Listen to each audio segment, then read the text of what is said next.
안녕하세요. 대박파파입니다. 다음 주에 청약하는 에코아이 수요 예측 결과가 나왔는데요. 좋아 보이는데 생각보다 수요 예측 결과는 안 좋았습니다. 그래서 다른 영상도 찍을 게 많지만 에코아이부터 말씀드리도록 하겠습니다. 11월 셋째 주 공모주 일정인데요. 많습니다. 하나, 둘, 셋, 네 개. 그 중에 첫 번째 에코아이에 대해서 제가 말씀드리도록 하겠습니다. 먼저 에코아이는 탄소 배출권 관련된 사업을 하는 기업입니다. 온실가스 감축 사업을 해요. 온실가스를 줄이는 사업을 하면 이 탄소 배출권을 얻게 되거든요. 이 탄소 배출권을 이런 필요한 기업들에게 판매하는 것이 주 수입원인 기업입니다. 대부분 탄소 배출권을 판매하는 업체는 본업이 따로 있고 탄소 배출권을 플러스 알파로 합니다. 대표적인 기업이 테슬라로 알고 있거든요. 테슬라가 이제 탄소 배출권 사업도 엄청 잘하고 있다고 알고 있는데, 그런데 이렇게 탄소 배출권을 거의 주력으로 하는 업체는 제가 처음으로 본 것 같습니다. 자, 어쨌든 이러한 탄소 배출권은요, 이게 규제가 되는, 정부에서 규제하는 기업들도 많이 사가지만 자발적으로 환경 보호와 그리고 ESG 이런 것들 때문에 하는 기업들도 있습니다. 특히 미국의 대형 우량주들이 탄소 배출권을 많이 필요로 하는 경우가 꽤 많습니다. 그래서 이 자발적 시장이 성장하고 있다고 하는데요.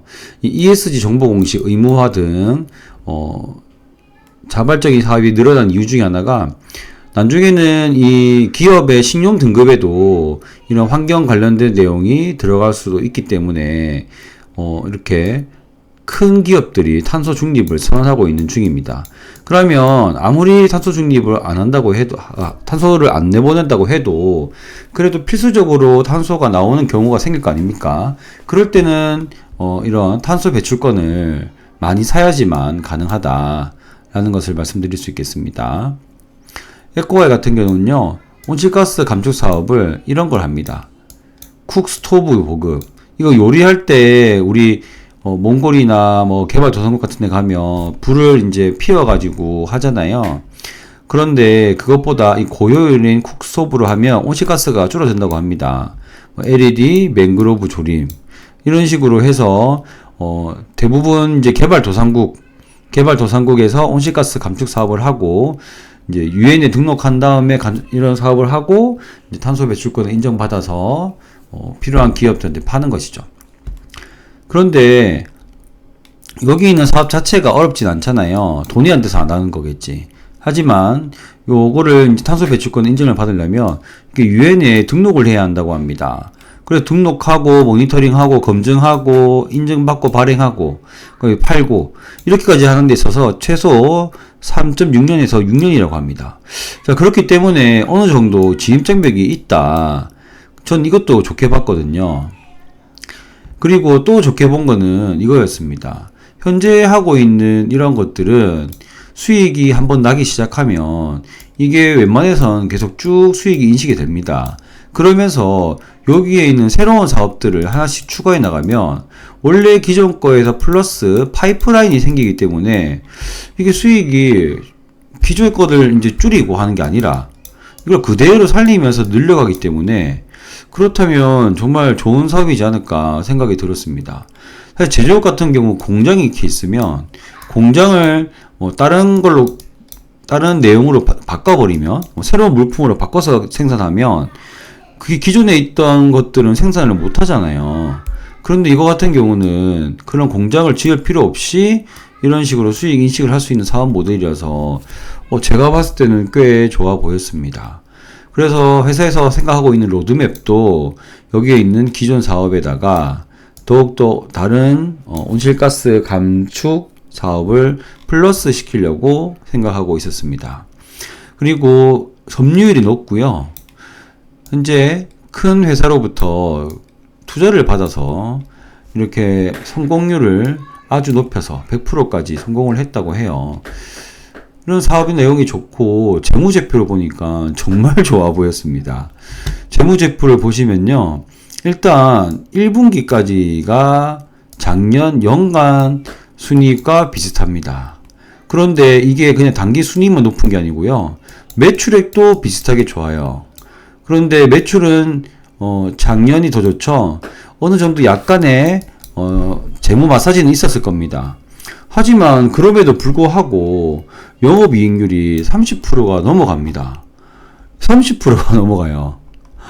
그리고 영업이익의 엄청 많은 부분이 순이익을 지켜요.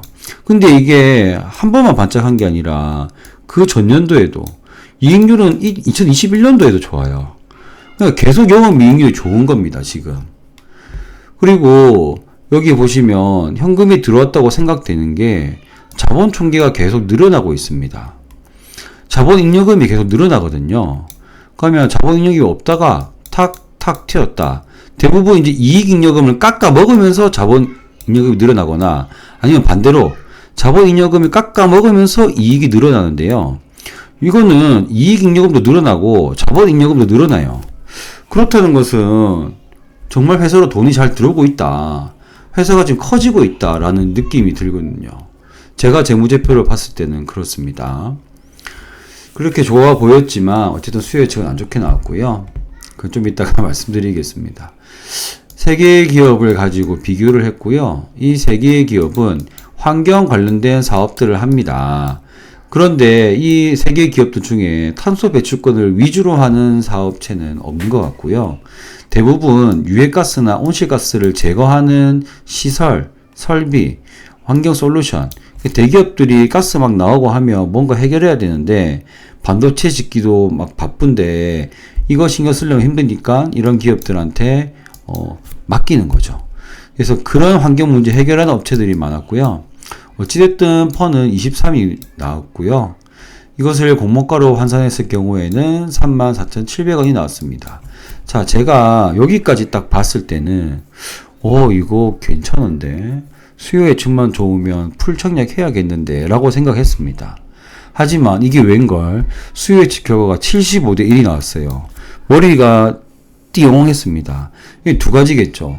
제가 사업체를 본, 기업을 본 시선이 틀렸거나 아니면 기관들이 사정이 있어서 또는 기관들이 다른 게 더 좋아 보여서 여기에 참여하지 않았거나 두 개 중에 하나죠. 제가 공모주를 몇 년간 하면서 대부분 이런 경우에는 제가 틀린 경우가 많았습니다. 하지만 이게 사람이 했던 실수를 반복한다고 그래도 좋아 보이는 게 바로 앞에 말씀드렸던 기업의 내용이었습니다. 가격은요 34,700원 밴드 상단으로 선정되었고요. 아니 수요 예측이 이 정도인데 왜 이거 됐느냐. 하지만 저는 에코프로 머티리얼즈보다는 훨씬 더 신빙성 있는 결정이라고 봅니다. 그 이유가 요거예요. 여기 보시면은 34,700원 상단이 96%예요. 자, 제가 항상 요 근래에 말씀드렸던 거. 공모가 기준으로 수치를 좀 달라. 왜 공모가 기준으로 수치를 안 주냐. 스톰테크도 11,000원 결정했으면 11,000원 이상이 얼마인지 알려줘야지. 왜 9천 몇백 원 위에 몇 프로 이런 식으로 하냐. 너 자신 없어 그런 거 아니냐. 라고 얘기했는데 에코아이는 지금 보시면 96% 이상이 상단 위로 가격을 써냈어요. 그러면 이 경쟁률은 굉장히 낮지만 여기 이 적었던 기업들은 가격은 높게 써냈다. 그러면 좀 시각이 혼재되어 있다. 어느 기관은 좋아하고 어느 기관은 패스하고 이게 약간 혼재되어 있다라는 생각이 조금 들었습니다. 의무 보유 확여 물량은 4% 가까이 되는데요. 적습니다. 안 좋은 거예요. 주주 구성을 보면요. 여기 특이한 점이 바로 이 소액 주주가 확약을 걸었습니다. 보시면 2년 6개월을 확약을 건 분도 계세요. 2년 6개월. 2년 6개월을 확약을 걸었다. 12만 주. 12만 주를 2년 6개월 거셨어요. 자, 이렇고요. 시총은 3,400억. 꽤 크죠. 유통금액은 854억. 기존 주주는 141억인데요. 이 기존 주주가 40만 6,448주입니다. 자, 그러면 이 기존 주주는 누구냐? 바로 소액주주입니다. 어떻게 하냐? 소액주주가 요만큼인데 어떻게 하냐? 이 소액주주에서요. 아까 제가 말씀드린 요 두 분, 총 7분이죠. 7분 수령을 딱 빼면요. 딱 남는 기존 주주 물량이 그대로 나옵니다. 그렇다는 것은 여기의 기존 주주는 전부 다 소액주주구나. 그래서 이 남은 주식들은 다 소액주주, 기존 주주 물량이다 라고 보시면 되겠고요.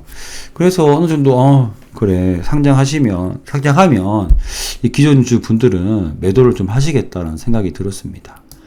어쨌든 비율은 많지 않아요. 전 30%를 기준으로 보거든요. 30%보다 낮기 때문에 많진 않은데 시총 자체가 크기 때문에 금액이 좀 부담스럽습니다. 그래서 이 회사가 왜 이렇게 안 좋게 나오지? 왜 안 좋게 나오는 거야? 제가 투자 설명서에 투자 위험 항목이 있거든요. 좀 꼼꼼히 봐봤습니다. 근데 이게 왜 이렇게 했는지 모르겠어요. 여기 대표 이사분하고요. 경영기획본부장님이 주식 매수 선택권을 해야 되는데 이 주식 매수 선택권은 돈을 내고 주식을 살 수 있는 권리잖아요. 근데 돈이 부족하셨나봐요. 그러니까 상장 전에 주식으로 빨리 바꿔놓고 싶으셨던 거죠. 그런데 이 상장 전에 돈이 부족하니까 은행이 빌려야 되잖아요. 근데 은행이 빌려야 되는데 이 담보를 잡고 빌려야 되는데 법인 예금 통장에다가 담보를 걸어버렸어요. 그래서 부랴부랴 30일, 3월 달에 다 갚았는데요.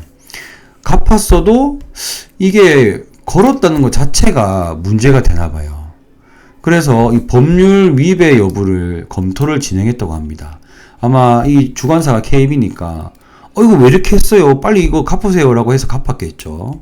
그래갖고 검토를 했는데 검토 결과는 나쁘지 않다라고 길게 써져 있는데 최악의 경우입니다. 이건 최악의 경우 매매 거래가 정지, 거래 정지죠.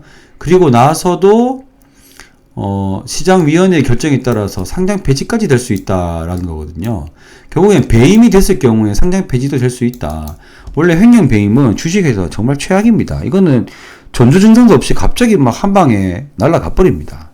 그런데 이런 위험이 이 투자 설명서에 들어가 있다는 거는 뭔가 이렇게 찝찝해서 넣어놨겠죠. 그래야 KB도 나중에 혹시 이런 일이 터지더라도 우리는 다 투자 설명서에 다 넣어놨습니다 라고 변명할 게 생기잖아요. 그래서 이것 때문에 혹시 안 좋았나 이렇게 뇌피셜을 불러봤습니다. 근데 그 뒤에 그 글을 읽어보면 다 괜찮다, 무슨 요건을 충족하지 않고 다 상환했고 법무법인 자문도 받아봤는데 괜찮다더라라는 말들로 굉장히 길게 변명해놨습니다. 자, 어쨌든 이렇고요. 자, 그러면 청약 정보를 말씀드리면 13일이고요. KB증권에서 합니다. 10주는 17만원이고요. 그리고 일반 청약자는 16,000주 2억 7천. 큽니다. 자, 지금 이거 최악인데 만약에 제가 풀청약 해갖고 많이 받았는데 많이 올라가면 너무 좋겠지만 사실 머리로는 패스가 맞습니다. 기업 내용이 좋아 보여도 제가 보는 기업 내용과 기관들이 보는 기업 내용이 또 다를 거 아니에요. 그래서 기관들은 안 좋게 봤다고 하니까 이 수요 예측으로 보이잖아요. 그래서 왜 그런지 모르겠어요. 하지만 이 유통 물량도 많고 시장에서 소화도 힘들 것 같은데 이것만 봤을 때는 머리로는 패스입니다. 그런데 또 불타는 가슴으로는 청약을 놓고 싶어요. 그래서 아마 손실이지 않을까. 34,700원이기 때문에 저는 한 3만원까지 떨어져서 시작할 거라고 보거든요. 그럼에도 불구하고 일단 균등을 넣어 보겠습니다. 제 예측이 틀릴 수도 있기 때문에. 그래서 구독자분들은 넣지 마세요. 저만 넣겠습니다. 와이프도 넣지 말라고 하고요. 저만 넣고요. 제가 한번 마루타가 되어 보겠습니다. 그래서 여보 미안하고요. 한번 해보고 싶어요. 이게 균등 청약이면 10주 많으면 10주 받겠죠. 많아봐야. 안 그럴까요? 10주 받으면 30만원 괜찮습니다. 이 정도는 한번 저도 배팅을 해보고 싶네요. 자, 그래서 에코아이 관련된 영상 먼저 말씀드렸습니다. 오늘도 봐주셔서 감사합니다.